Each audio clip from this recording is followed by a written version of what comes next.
العلم نور، العلم نور، العلم نور.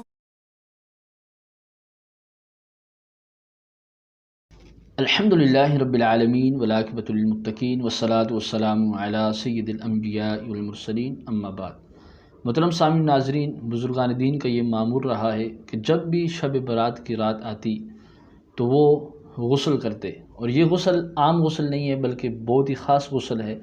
اور یہ اکابرین کا معمول بھی رہا ہے کہ وہ لوگ جو یہ کہتے ہیں کہ ہمارے اوپر جادو ہو گیا ہے، ہمارے اوپر کسی نے جادو کروا دیا ہے، یا ہماری جادو کی کاٹ چل رہی ہے، لیکن اس کے باوجود بھی جادو ختم ہونے کا نام نہیں لے رہا. ایسے تمام دوستوں کے لیے، تمام احباب کے لیے آج کی یہ ویڈیو. تو محترم سامعین ناظرین، کرنا یہ ہے کہ آپ نے بیری کے 7 پتے لینے ہیں. 7 پتے لینے کے بعد جب شب برات کی رات شروع ہو جائے اور آپ ذکر و اذکار سے فری ہو جائیں، اس ٹائم پر آپ نے ان پتوں کو بوائل کر لینا ہے، پانی کے اندر جوش دینا ہے.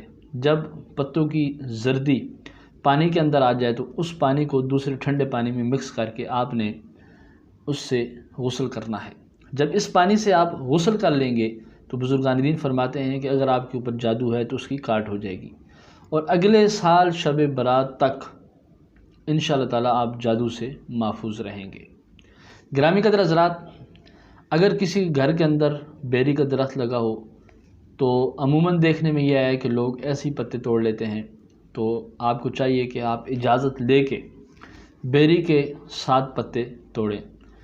اور اگر روڈ کنارے بیری کا درخت ہو تو پھر کوئی حرج نہیں، لیکن یہ یاد رکھیے گا کہ وہ بیری کا جو درخت ہے وہ کسی کی ملکیت میں نہ ہو.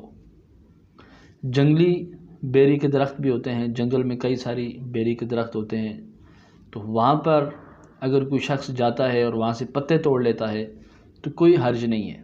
لیکن اگر وہ بیری کا درخت کسی گھر کے اندر لگا ہوا ہے، کسی کے پلاٹ کے اندر لگا ہوا ہے، یا پھر کسی کی ملکیت ہے، تو ایسی تمام صورتوں میں اجازت لے کر ہی عمل کرنا پڑے گا، ورنہ آپ گناہ گار ہو جائیں گے. بزرگان دین فرماتے ہیں کہ بیری کے 7 پتوں کو جوش دے کر جو شخص اس پانی سے غسل کر لے گا، انشاءاللہ تعالیٰ اس شب برات سے لے کر اگلے سال شب برات تک پورا سال انشاءاللہ تعالیٰ وہ جادو سے حفاظت میں رہے گا.